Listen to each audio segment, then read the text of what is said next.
नहीं, गाय का दूध निकालना पड़ता है। गाय दूध नहीं देती, वो निकालने के लिए बोलती कि मेहनत करो और दूध निकालो।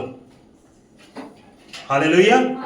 इसीलिए कहते ये भाई बताते कि 15-20 दिन हो गए, पूरा ऐसे इनका पूरा प्रार्थना नहीं है, चीजें सुस्ती पड़ रही है, मन नहीं कर रहा, चीजें करने का दिल ही नहीं कर रहा था और बहुत डिस्टर्ब थे।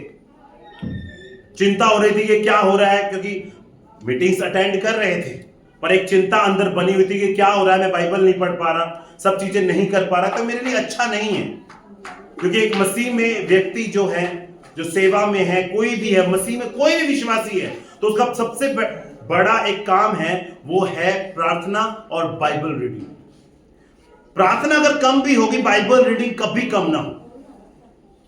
प्रार्थना अगर 2 घंटे की थी, अगर 1 घंटा रह गई तो कोई इतना ज्यादा फर्क नहीं पड़ता, पर बाइबल रीडिंग बहुत इंपॉर्टेंट है, क्योंकि वचन से आप पढ़ रहे हैं, वचन आपसे बात करेगा, आपको उसी चीजों में गाइड करेगा। इसलिए Bible reading is must, it's most important part of the in Christianity, most important part, सबसे महत्वपूर्ण हिस्सा है ये क्रिश्चियनिटी में, मसीहत में,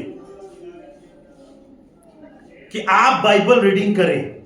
बाइबल रीडिंग ना करने वाला व्यक्ति परमेश्वर की आवाज को नहीं सुन पाता। वो प्रार्थना भी करता रहेगा, वो प्रार्थना सिर्फ जस्ट करता रहेगा, उसको समझ नहीं आएगा।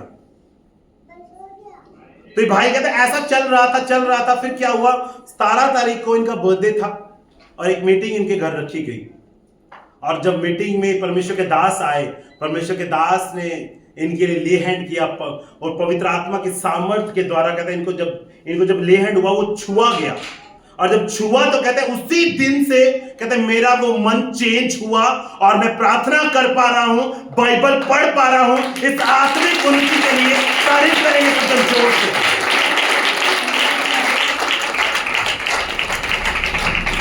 मैं आपसे एक क्वेश्चन पूछता हूं, जब आपका मन नहीं करता, आपने परमेश्वर को बोला कि परमेश्वर मैं प्रार्थना नहीं कर पा रहा हूं, क्या हो रहा है?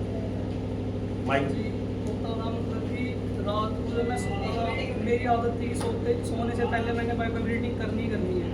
ओके। काफ़ी दिन से नहीं हो रहा था। मेरी मदर भी कहते थे कि कितने दिन हो गए तूने बाइबल चुप के भी नहीं देखी। ओके। मतलब कि मेरे मन में होता था कि मैं बाइबल रीडिंग क्यों नहीं कर रहा। तो ऐसे मेरे कई बार सपने भी आते थे, पास्टर जी भी आते थे, मेरे सपनों में ले हैंड करते थे मेरी। फिर जब मेरी बर्थडे की जो मीटिंग थी, मेरे पास्टर ने ले हैंड किया, पवित्र आत्मा ने मुझे टच किया, उस दिन से मैं बाइबल रीडिंग कर रहा हूँ।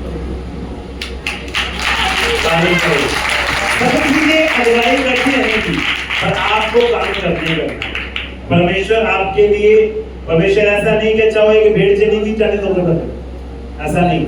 वो 99 को छोड़कर उस 100th वाली को लेकर आएगा, क्योंकि 99 जो है वो समझदार है, वो चल सकती है। उनको छोड़कर पहले उसको लेने जाएगा, क्योंकि वो अनजान थी, वो कमजोर थी, तो इधर भटक गई। इसीलिए वो बाइबल में आप कई बार हम देखते हैं कि बड़े जीसस के पिक्चर्स होती है, उसमें वो भेड़ को उठा के रखता है, वो वही भेड़ है। आप उसको बोले, वो आपकी प्रोटेक्शन करने के लिए हमेशा तैयार रहता है। Every time is ready to protect you, every time.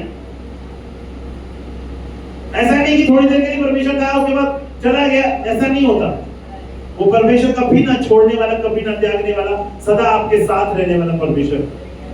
और क्या हो रहा है, जैसे ले हैंड हुई, पवित्र आत्मा ने छुआ है, और जो आत्मिक ग्रेस हो रहे थे वो ग्रेस अप हुए हैं और ऊंचे उठे हैं। फिर से प्रार्थनाएं, फिर से बाइबल रीडिंग बढ़ चुकी है। तारीफ करेंगे इस आत्मिक उन्नति के लिए, जोर से हालेलुया बोलते हैं।